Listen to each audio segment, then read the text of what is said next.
अस्सलाम वालेकुम everyone. Last video में मैंने आप लोगों से कहा था कि आप लोग अपने अपने सिस्टम्स या अपने अपने मोबाइल फ़ोन्स पर अपनी अपनी IDE इंस्टॉल कर सकते हो। आई होप आप सबने इंस्टॉल कर लिया होगा ताकि आप लोग प्रॉपर प्रोग्रामिंग की प्रैक्टिस कर सको। आज की इस वीडियो में हम लोग टॉपिक डिस्कस करेंगे how would you create, edit, compile, link and execute a C program. कि अगर हम लोग प्रोग्रामिंग स्टार्ट करते हैं तो एक सी प्रोग्राम हमने लिखना है, तो हम उस प्रोग्राम को लिखेंगे कैसे, कंपाइल कैसे करेंगे, सेव कैसे करेंगे, लिंक, एग्जीक्यूट, सारे प्रोसेस उसका कैसे होगा। डियर स्टूडेंट्स, बहुत इंपॉर्टेंट क्वेश्चन है एग्जाम्स के पॉइंट ऑफ व्यू से भी और लर्निंग के पॉइंट ऑफ व्यू से भी, तो इसको ध्यान से सुनिएगा। जब भी हम लोग प्रोग्रामिंग स्टार्ट करेंगे तो हमारे पास कुछ बेसिक स्टेप्स होंगे जिसको हम लोग फॉलो करेंगे। सबसे पहला स्टेप होता है क्रिएटिंग और से एडिटिंग। क्रिएट करना या एडिट करना। सबसे पहले क्रिएटिंग का मतलब होता है सी प्रोग्राम की स्टेटमेंट्स को लिखना या किसी भी प्रोग्रामिंग लैंग्वेज की स्टेटमेंट्स को लिखना। अब हम लोग सी लैंग्वेज स्टार्ट कर रहे हैं तो हम लोग सी की बात करेंगे, ठीक है। जब भी हम लोग प्रोग्राम लिखेंगे, प्रोग्राम की स्टेटमेंट्स को राइट करने के प्रोसेस को कहते हैं creating means to write statements of a program. Editing करना मीन्स चेंजेस करना अपने एग्जिस्टिंग प्रोग्राम में। एक प्रोग्राम हमने लिखा है, अगर हम उसमें कुछ चेंजेस करना चाहते हैं, मीन्स कुछ स्टेटमेंट्स डिलीट करना चाहते हैं, कुछ स्टेटमेंट्स ऐड करना चाहते हैं, तो हम उसके लिए यूज़ करेंगे, जो प्रोसेस यूज़ करेंगे उस प्रोसेस को हम बोलेंगे editing means to change something, to change statements in existing program. अब जब हमारा प्रोग्राम क्रिएट हो जाएगा तो क्रिएट करने के बाद जो नेक्स्ट प्रोसेस होगा that is saving. Editing compulsory नहीं होती, अगर ज़रूरत है तो हम एडिटिंग करेंगे, अगर ज़रूरत नहीं है तो हो सकता है हम एडिटिंग ना भी करें। तो प्रोग्राम को क्रिएट करने के बाद सबसे इम्पॉर्टेंट चीज़ जो होगी वो होगी उसको सेव करना। अगर हम अपने प्रोग्राम को सेव नहीं करेंगे तो हम उसको कंपाइल नहीं कर सकते, एग्जीक्यूट नहीं कर सकते, उसका रिजल्ट नहीं देख सकते। तो सेव करना is very very important. Program को सेव कैसे करेंगे वो मैं आपको प्रैक्टिकल करके बताऊंगी। सेविंग का मीनिंग होता है अपने प्रोग्राम को अपने सिस्टम की स्टोरेज डिवाइस में, अपने सिस्टम की हार्ड डिस्क में स्टोर कर लेना। जब भी हम किसी प्रोग्राम को सेव करेंगे तो उसको .c एक्सटेंशन के साथ सेव करेंगे, क्योंकि हम लोग सी लैंग्वेज पढ़ रहे हैं, इसीलिए प्रोग्राम का नेम आएगा और उसके साथ .c आएगी। सी उसकी एक्सटेंशन होगी जो ये इंडिकेट करेगी जो हमारा प्रोग्राम है वो सी लैंग्वेज में लिखा गया है। सेविंग के बाद नेक्स्ट स्टेप होगा कंपाइलिंग का मतलब होता है सोर्स कोड को ऑब्जेक्ट कोड में कन्वर्ट करना। ये जो हमने प्रोग्राम लिखा है उस प्रोग्राम का ऑब्जेक्ट कोड क्रिएट करना। कंपाइलिंग एक प्रोसेस है जो कंपाइलर करेगा, हमारे सोर्स प्रोग्राम की एक ऑब्जेक्ट फाइल क्रिएट कर देगा। ऑब्जेक्ट फाइल क्रिएट करेगा हमारे सिस्टम को अंडरस्टैंड करने के लिए। हमारे सिस्टम को ऑब्जेक्ट कोड समझ आता है, सोर्स कोड समझ नहीं आता, इसलिए compiling is very important.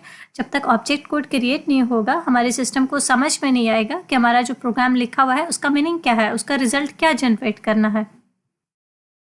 Compiling के बाद नेक्स्ट फेज आता है लिंकिंग का मतलब होता है ऑब्जेक्ट फाइल जो कंपाइलिंग प्रोसेस के बाद क्रिएट हुई है उस ऑब्जेक्ट फाइल को लाइब्रेरी फाइल्स के थ्रू लिंक कर देना हमारे सोर्स कोड के साथ।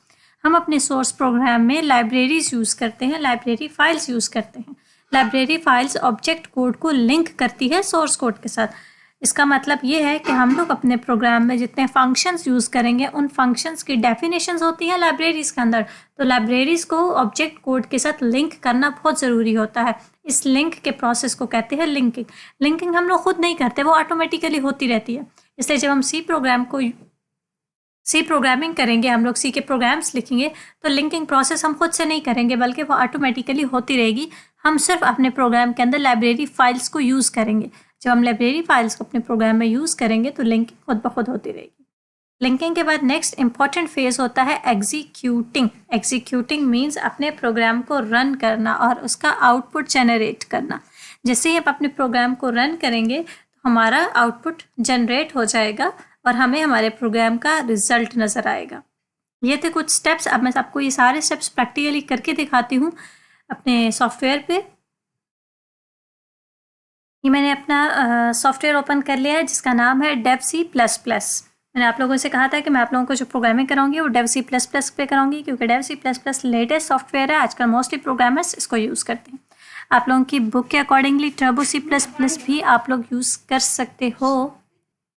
आप लोग TurboC++ भी यूज़ कर सकते हो, लेकिन मैं आप लोगों को प्रोग्रामिंग करवाऊंगी DevC++ के ऊपर। ठीक है। अब सबसे पहला स्टेप था क्रिएटिंग। अब प्रोग्राम को क्रिएट करना मीन्स प्रोग्राम की स्टेटमेंट्स लिखनी है। जब भी हम प्रोग्राम की स्टेटमेंट्स लिखेंगे तो उसके लिए सबसे पहले हम लोग सोर्स फाइल को ओपन करेंगे। सोर्स फाइल को ओपन करने के लिए ये सबसे पहला ऑप्शन है फाइल। फाइल पे क्लिक करेंगे, यहाँ पे न्यू पे क्लिक करने के बाद आपको नजर आ रहा होगा सोर्स फाइल। सोर्स फाइल पे जैसे ही हम क्लिक करेंगे हमारी न्यू सोर्स फाइल ओपन हो जाएगी। आप इसको शॉर्टकट की Ctrl+N से भी ओपन कर सकते हो। मैंने इस पर क्लिक किया तो ये देखिए हमारे सामने एक न्यू फाइल ओपन हो गई। अब ये न्यू फाइल के ऊपर नेम लिखा हुआ है अनटाइटल्ड। इट मीन्स इसका भी कोई नेम नहीं है, इसको मैंने अभी तक सेव नहीं किया। हम लोग यहाँ पे अपनी स्टेटमेंट्स लिखेंगे, स्टेटमेंट्स लिखने के बाद हम उसको सेव करेंगे। सो पहला प्रोसेस है क्रिएटिंग। अब क्रिएटिंग के लिए लेट्स सपोज मैं यहाँ पे एक सिंपल सी स्टेटमेंट्स लिख लेती हूँ कुछ।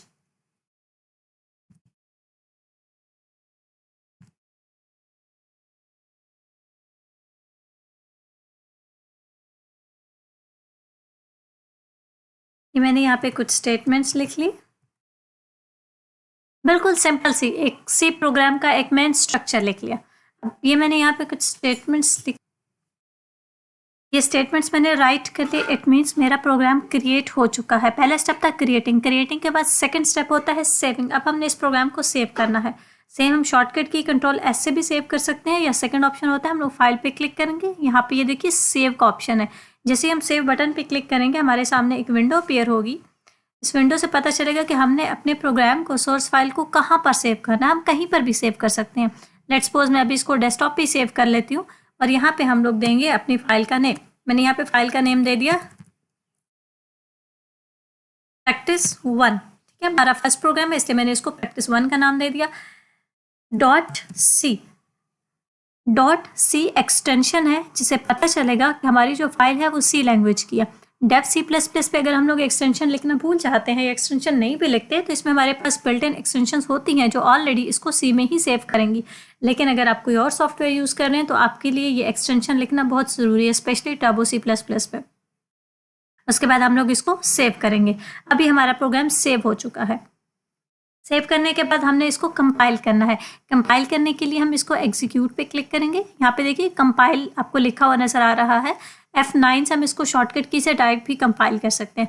अब जैसे मैं इसको कंपाइल पे क्लिक करूंगी तो मेरी सोर्स फाइल की एक ऑब्जेक्ट फाइल क्रिएट हो जाएगी सिस्टम के लिए, जो हमें शो नहीं होगी बट वो क्रिएट हो चुकी होती है हमारे सिस्टम की मेमोरी में।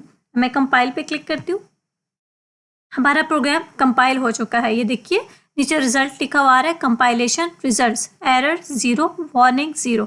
हमारा सोर्स प्रोग्राम सक्सेसफुली कंपाइल हुआ है और इस प्रोग्राम में कोई एरर नहीं है। कंपाइल करने के बाद हम इसको रन करेंगे, मीन एग्जीक्यूट करेंगे। ये देखिए आपको रन नज़र आ रहा होगा। एग्जीक्यूट मेन्यू में जाके यहाँ पे रन, आप शॉर्टकट की F10 से भी इसको रन कर सकते हैं। जैसे हम रन पे क्लिक करेंगे हमारा रिजल्ट जनरेट हो जाएगा। अब मैं यहाँ पे रन पे क्लिक करती हूँ। अब ये मेरा आउटपुट जनरेट हो गया। अब यहाँ पे आउटपुट में कुछ नज़र नहीं आ रहा है क्योंकि मैंने अपने प्रोग्राम में कुछ स्टेटमेंट्स लिखी ही नहीं है जो मुझे यहाँ पर शो हो। तो इस तरह ब्लैक स्क्रीन पे आप लोगों को इसका रिजल्ट यानी कि आउटपुट डिस्प्ले होगा। आई होप आपको ये बहुत अच्छे से क्लियर हो गया होगा। नेक्स्ट वीडियो में इंशाल्लाह मैं आपको प्रॉपर एक प्रोग्राम करके दिखाऊंगी जिससे आप लोगों के कॉन्सेप्ट और भी ज़्यादा अच्छे से क्लियर हो जाएंगे। दुआ में याद रखिएगा। अल्लाह हाफिज़।